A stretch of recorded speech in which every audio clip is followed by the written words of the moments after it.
Olá pessoal, eu sou o professor Alan Essado, professor da Universidade de Uberaba, aqui no Triângulo Mineiro, professor das disciplinas da graduação de anestesiologia, implantodontia e cirurgia e traumatologia bucomaxilofacial.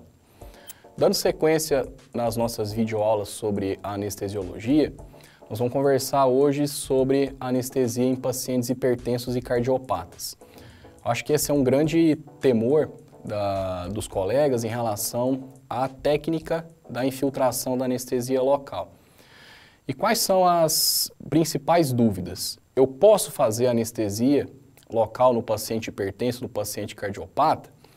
A minha resposta é bem objetiva. Sim, posso fazer o anestésico local com associação com vasoconstritor adrenérgico? A minha resposta também é bem objetiva. Sim, deve fazer. Geralmente, a gente recebe o paciente cardiopata ou hipertenso para atendimento acompanhado de uma carta de encaminhamento do médico, do cardiologista, do clínico geral dele, que geralmente vem com esses dizeres, né, que estão na carta onde vocês visualizam no vídeo. Então o paciente, ele chega com essa carta, com mais ou menos esses dizeres, né? O médico, ele autoriza o procedimento desde que o anestésico seja utilizado sem vasoconstritor adrenérgico. Bom, a primeira coisa que a gente tem que levar em consideração é que o tratamento é multidisciplinar. Então, o responsável legal pelo procedimento somos nós, cirurgiões dentistas. Naquele dado momento, na avaliação do médico, do nosso paciente, ele pode estar em bom estado geral de saúde.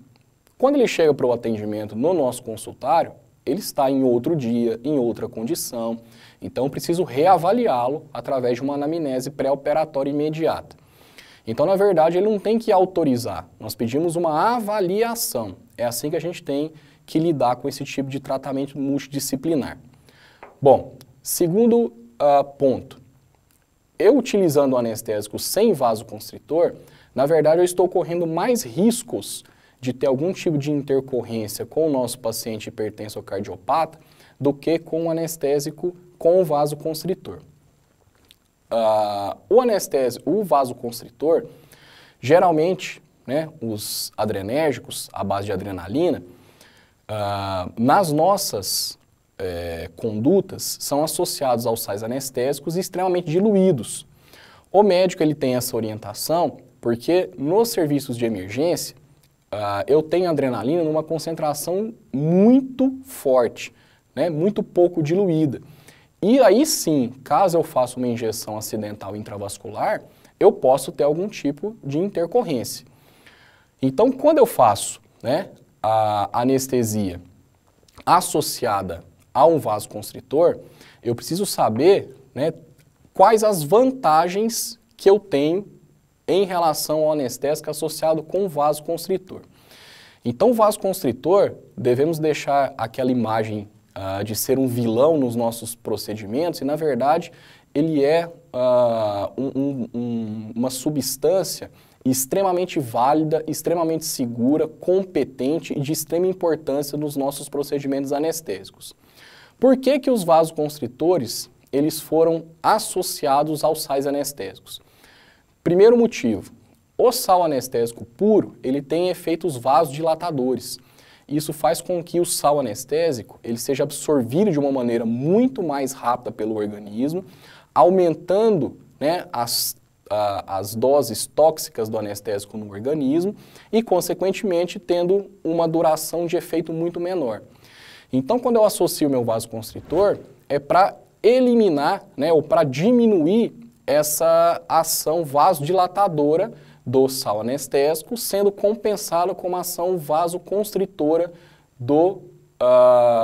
da substância adrenérgica.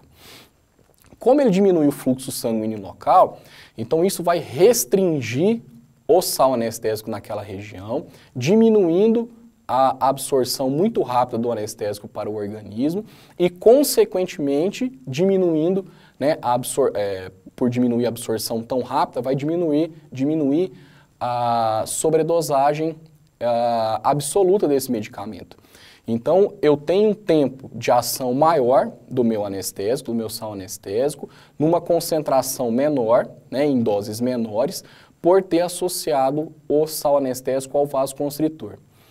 Ele diminui, né, o fluxo sanguíneo local e, consequentemente, por fazer essa vasoconstrição, em procedimentos cirúrgicos, eu tenho uma segurança maior, porque nos procedimentos cirúrgicos eu tenho riscos de sangramento. Então, quando eu faço a associação com o vasoconstritor adrenérgico, isso é uma coisa muito boa nos procedimentos cirúrgicos, porque eu vou manter o meu efeito anestésico de uma maneira adequada, não vou estar submetendo meu paciente à dor transoperatória e, consequentemente, eu promovo uma hemostasia, né? E dentro dos princípios de cirurgia, a gente sabe que a hemostasia é um princípio muito importante para que não desencadeie naquela loja cirúrgica, naquela ferida, problemas, né, complicações, que pode ser o assunto de uma próxima aula. Quando eu faço a administração do anestésico com vasoconstritor, eu tenho todas essas vantagens. Se eu opto por fazer um procedimento no paciente que não esteja associado a um vasoconstritor adrenérgico, consequentemente, eu vou ter efeitos contrários ao que a gente falou dos vasoconstritores. Então, imaginem o seguinte, né, para a gente finalizar essa parte. Eu faço um anestésico sem vasoconstritor, por exemplo, uma lidocaína a 2% no meu paciente hipertenso, né, com o medo de fazer uma intercorrência, uma emergência médica no paciente. Tudo bem. Eu, consequentemente, vou ter um tempo de anestesia de mais ou menos 20 minutos da lidocaína sem vasoconstritor. Qualquer procedimento que a gente for fazer no meu paciente, muito provavelmente vai durar mais do que 20 minutos. Nesse meio tempo, o paciente ele provavelmente vai sentir dor. A gente tem que lembrar que o nosso paciente, que as pessoas, elas liberam adrenalina fisiológica, né, pelas glândulas suprarrenais e liberam noradrenalina pela glândula hipófise. Então, automaticamente, quando eu submeto meu paciente hipertenso e cardiopata à dor, por não associar ao vasoconstritor no sal anestésico, eu estou induzindo a dor no meu paciente e, consequentemente, o vasoconstritor fisiológico desse paciente, né, a adrenalina e a noradrenalina, vão ser responsáveis por causar a intercorrência ou a emergência médica. Então, quando a gente fala da associação do vasoconstritor, na verdade, ela é um benefício para o paciente hipertenso e cardiopata. E, na verdade, não é um malefício. Quando eu faço a seleção de um vasoconstritor, eu tenho que saber qual o tempo de ação e o que eu quero com ele. Então, por exemplo, nos Estados Unidos, o mercado, a FDA, ela limitou a associação de vasoconstritores anestésicos a dois tipos de vasoconstritores adrenérgicos, que são a adrenalina e a levonorfrina. Não existe outra associação nos Estados Unidos de vasoconstritor com outro tipo de sal anestésico. Então essa, né, é uma indicação que a gente deve, né, utilizar anestésicos adrenérgicos, porque o outro anestésico, né, que eu tenho vasoconstritor não adrenérgico associado, que é a prilocaína 3%, com a felipressina 0,03 unidades internacionais, é um anestésico, um sal anestésico relativamente ruim. O vasoconstritor, ele é um vasoconstritor não adrenérgico, isso significa que ele não vai fazer vasoconstrição em artérias, só em veias. Consequentemente, eu tenho uma diminuição do tempo anestésico, um aumento da absorção sistêmica deste sal anestésico e, no caso de procedimentos cirúrgicos, um aumento do sangramento local.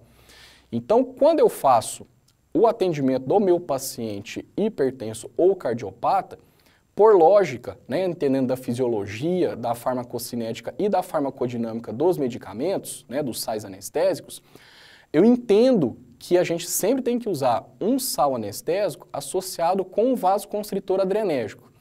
Mas e aí? E se eu fizer algum tipo de acidente, né, como no caso a anestesia intravascular no meu paciente?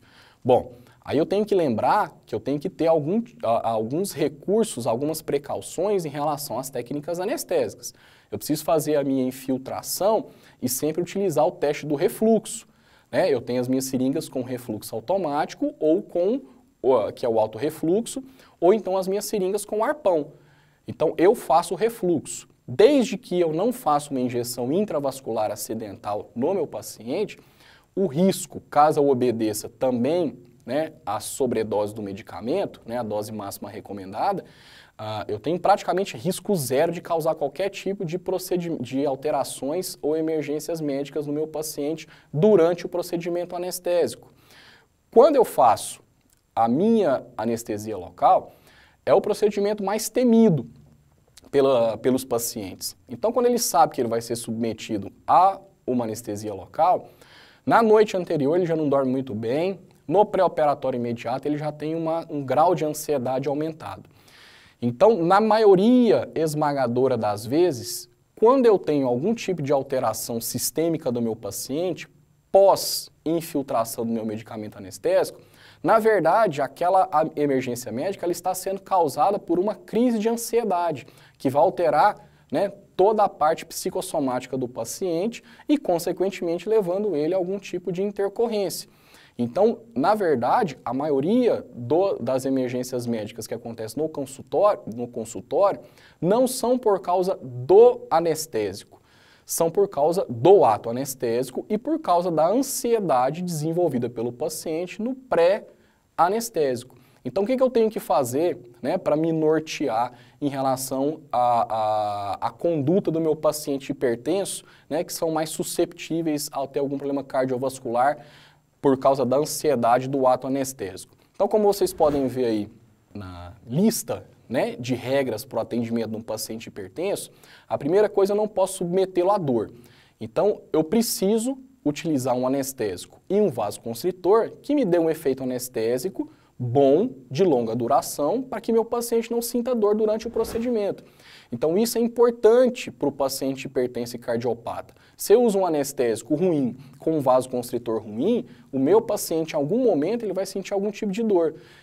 Ele vai liberar adrenalina e noradrenalina fisiológica e, consequentemente, vai ter algum tipo de emergência médica. Como que eu faço para controlar essa ansiedade do paciente? Eu posso prescrever medicamentos ansiolíticos ou benzodiazepínicos para ele no pré-operatório imediato ou na noite anterior. Eu controlo a ansiedade do meu paciente, não correndo riscos durante o anestésico, controlando pressão arterial, frequência cardíaca, frequência respiratória, tá? Utilizando a farmacologia a meu favor. Terceiro, nos casos eletivos, eu nunca atender meu paciente, mesmo se eu fizer o controle da ansiedade dele com fármacos, quando a pressão arterial estiver acima de 165 por 95 milímetros de mercúrio, né? Se o meu paciente ele chega para o atendimento, eu fiz o controle da ansiedade dele e a pressão arterial permanece 16,5 por 95, né, ou por 9,5, se for um procedimento eletivo, eu não faço naquele momento. Ele está tendo algum tipo de alteração sistêmica, e isso provavelmente deve ser de forma crônica, então eu reencaminho ele para o médico para fazer o controle dessa alteração da pressão arterial dele. Nos casos de urgência, a nossa conduta é remover a dor do paciente. Então eu vou me cercar de cuidados, às vezes o caso até fazer o atendimento a nível hospitalar para poder solucionar, né, a dor do meu paciente. E conhecer todas as drogas anestésicas. Eu preciso eleger qual o melhor medicamento, qual o melhor vasoconstritor, para eu poder fazer a intervenção no meu paciente e não causar nenhum tipo de alteração sistêmica para esses pacientes que têm algum tipo de procedimento de alteração sistêmica, no caso, o hipertenso ou o cardiopata. Bom, espero ter solucionado algumas dúvidas. Claro que é um assunto muito relevante em relação à intervenção, né, do cirurgião dentista. Isso, né, é uma forma da gente conversar e despertar a curiosidade para buscarem nas literaturas, nos artigos. Na próxima videoaula a gente continua com outro assunto relevante. Foi um grande prazer. Até a próxima videoaula com um assunto extremamente importante, tanto quanto a anestesia em cardiopatas hipertensos. Um grande abraço.